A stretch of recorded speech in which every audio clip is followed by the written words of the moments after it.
Halo semua, berjumpa lagi dengan Bu Yani dalam kuliah uji sensoris. Kali ini kita akan membahas mengenai laboratorium uji sensoris. Tentunya kalau kita melakukan pengujian sensoris, kita tidak bisa lakukan di tempat yang sembarangan ya. Jadi tidak mungkin juga dilakukan di laboratorium kimia atau laboratorium rekayasa atau laboratorium lain.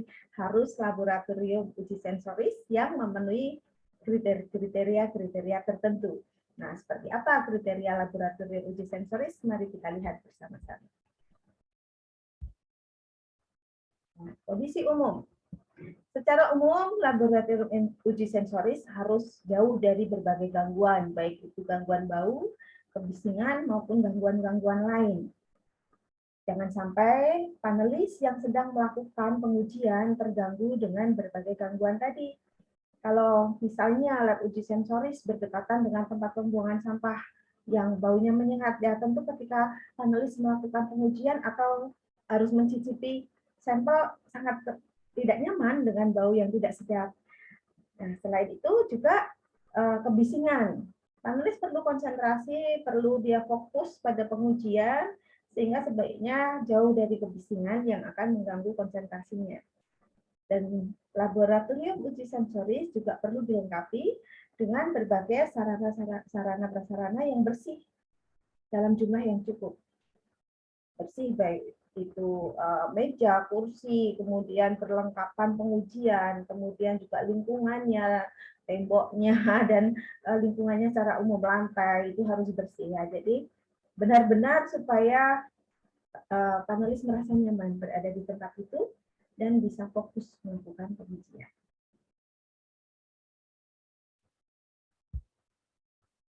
Secara fisik, kondisi laboratorium yang perlu diperhatikan adalah lokasinya. Lokasi yang mudah dicapai. Misalnya kalau laboratorium uji sensoris berada di lantai 3, lantai 5, dan tidak ada lift, nanti panelis sampai di tempat lokasi sudah kelelahan karena harus naik tangga, begitu ya. Dan kemudian juga panelis yang kita rekrut kan biasanya sensitivitas yang diuji hanya alat inderanya saja. Nah, kadang mungkin ada panelis yang difabel, tetapi dia punya sensitivitas yang bagus, maka laboratorium harus terjangkau oleh mereka, harus mudah dijangkau juga oleh mereka ya, sehingga mereka tidak kesulitan untuk sampai di tempat pengujian.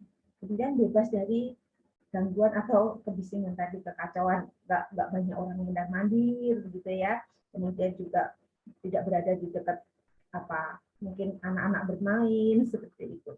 Jadi supaya di laboratorium uji sensoris ini benar-benar panelis bisa fokus melakukan pengujian. Bahkan kalau itu di industri ya sebaiknya tidak dekat dengan tempat produksi atau tempat packaging, tempat yang di mana orang lalu lalang begitu, supaya benar-benar bisa dilakukan pengujian dengan cermat. Kemudian dari segi tata letak, laboratorium uji sensoris ini ada dua bagian. Yang pertama adalah ruang penyiapan sampel, yang kedua adalah ruang pengujian. Ini harus terpisah. Jangan sampai panelis yang kita libatkan melihat peneliti sedang melakukan preparasi sampel. Ini akan mengganggu pengujian ya. Jadi benar-benar harus terpisah dan jangan sampai panelis bisa tahu kode sampel, bisa tahu tentang bagaimana sampel itu disiapkan atau diolah begitu ya, sehingga dia benar-benar fokus pada pengujiannya, tidak terpengaruh oleh segala sesuatu yang bisa dia lihat ketika sampel itu dipersiapkan. Sehingga ada dua ruang ini syarat untuk laboratorium uji sensoris. Harus ada ruang preparasi sampel dan juga ada ruang pengujian tersendiri. Pengendalian bau perlu dilakukan untuk laboratorium uji sensoris supaya tidak ada gangguan bau yang bisa menyebabkan penilaian menjadi bias atau panelis merasa terganggu. Hindari aliran bau dari ruangan penyiapan sampel. Misalnya kan dalam preparasi sampel mungkin ada sampel yang perlu beri perlakuan pendahuluan atau diolah lebih dulu, bisa digoreng, dikukus gitu ya. Jangan sampai ada aroma yang tercium, aroma yang masuk ke ruang pengujian. Jadi dipasang exhaust fan supaya menghindari hal itu.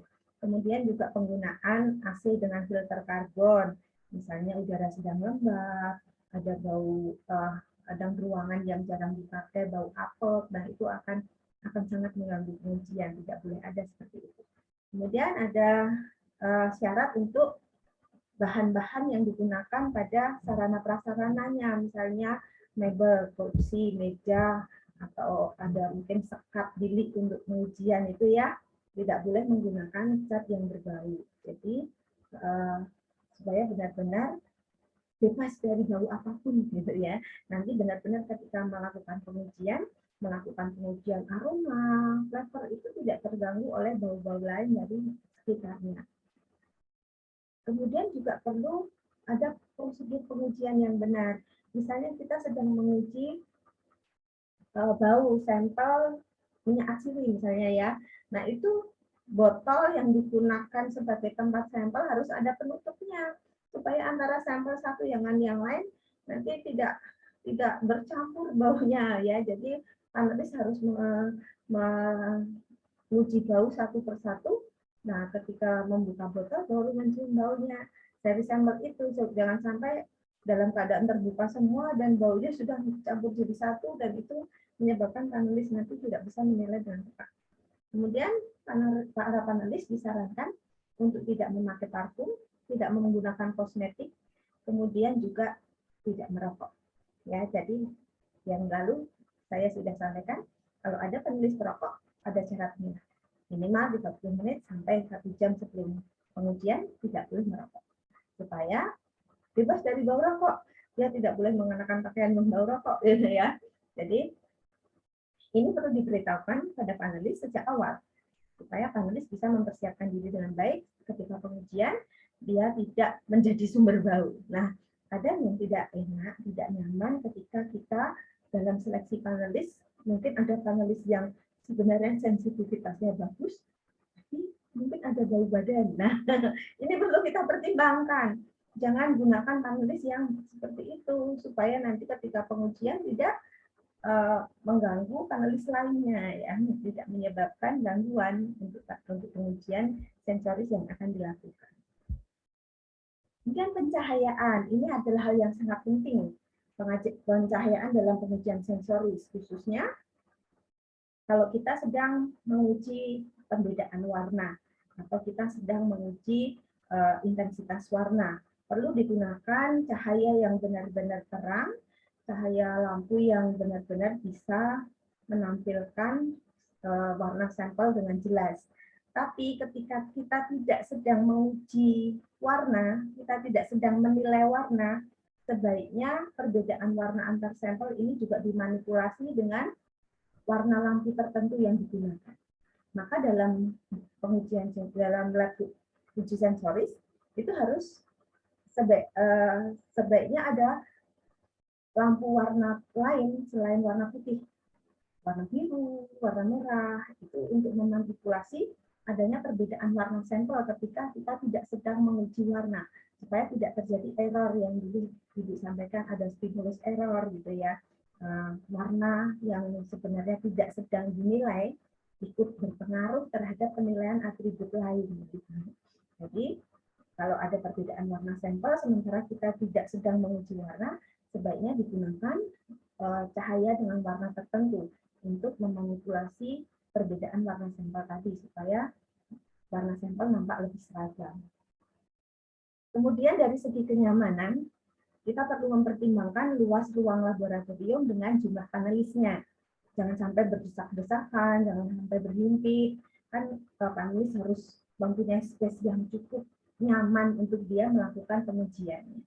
Jadi kalau memang laboratoriumnya kapasitasnya untuk 10 orang, kita punya 20 panelis, ya kita jadwalkan supaya bisa bergantian.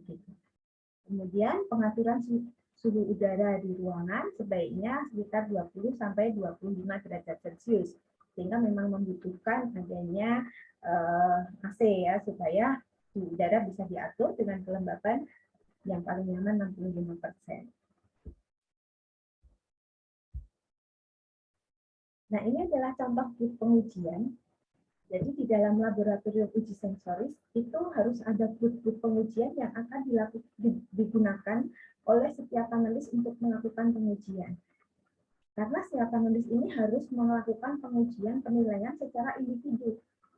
Terutama tentu kalau dalam uji deskriptif ya, tidak boleh saling berdiskusi, saling bertanya. Mereka harus benar-benar fokus menempatkan diri sebagai instrumen pengujian, melakukan pengujian dengan tepat.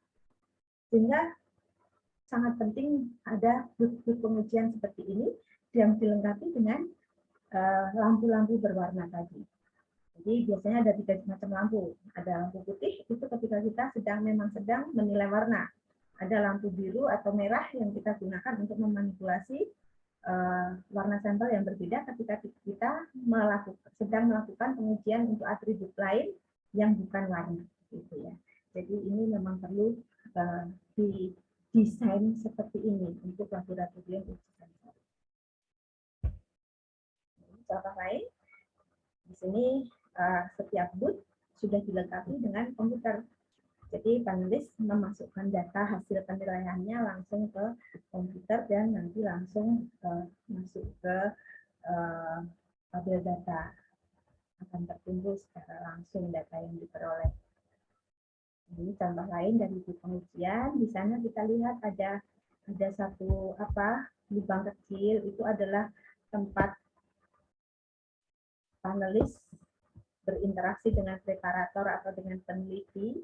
Peneliti memberikan sampelnya melalui lubang kecil ini seperti loket gitu ya. Nah, isi sampel diberikan, kemudian nanti kalau sudah selesai pengujian, sampel dikembalikan. Ini yang menghubungkan antara ruang pengujian dengan preparator atau peneliti yang melaksanakan pengujian. Ini bentuk lain dari booth. Kalau ini lampunya menjadi satu dalam satu ruangan, hanya satu panelis dengan panelis lain dipisahkan di setiap booth yang berbeda. Ini contoh yang nampak sekali ya, ada 3 lampu yang digunakan. Nah, ini tidak digunakan semua karena ini kan mungkin karena di foto dinyatakan semua. Tapi sebenarnya lampu-lampu ini digunakan untuk keperluan tertentu tadi. Ketika kita melakukan penilaian terhadap warna, maka digunakan lampu putih supaya warna sampel nampak jelas.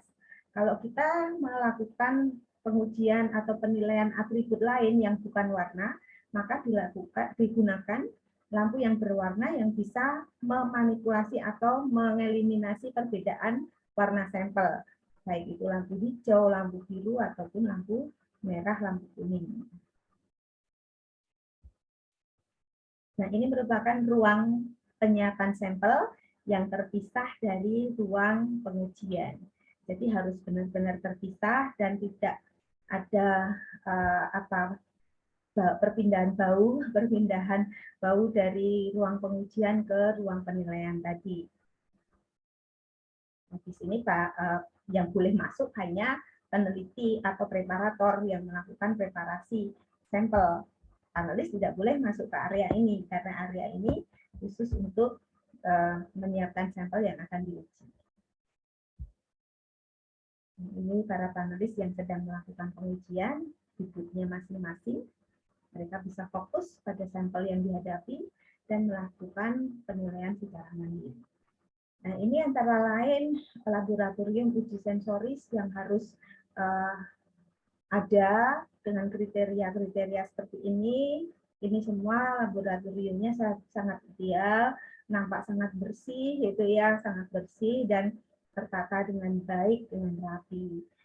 Nah, ini yang seharusnya ada dalam pengujian sensoris menggunakan lab yang seperti ini. Baik, terima kasih untuk kali ini. Ibu sudah sampaikan tentang kriteria laboratorium uji sensoris yang diperlukan dalam pengujian supaya pengujian berlangsung dengan baik, diperlukan fasilitas laboratorium yang memadai. Terima kasih semuanya, sampai berjumpa pada pertemuan berikutnya.